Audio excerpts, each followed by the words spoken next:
Jim, I understand this exhibit is called Grinder or Coffee Grinder. What's that name all about? Well, you know, Lars, these are the pedestal winches that are used on bigger boats like the America's Cup boats.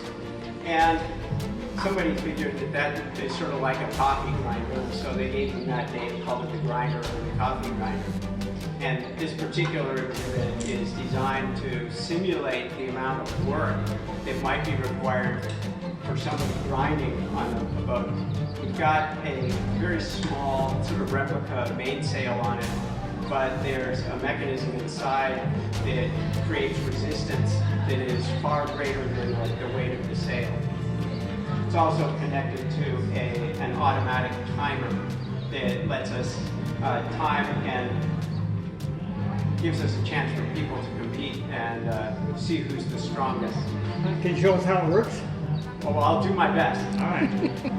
Okay, and the timer will do its own job of starting, but I'll just say 3, 2, 1, and here we go. Pretty easy so far.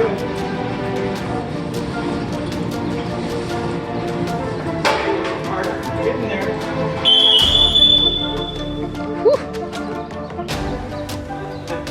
Oops. All right, well, 12:15, that was my best time of the day. Good. It's actually my only time of the day. So. And I noticed you've got a coffee cup here. What's that all about? Well, we figured that, you know, what better prize to go with a coffee grinder than a coffee mug. And now my heart rate is now going up a little bit. So, good workout. I'm going to put this in my backyard, and in a couple of months I'll have to buy bigger shirts. Down at 6'6"? Right.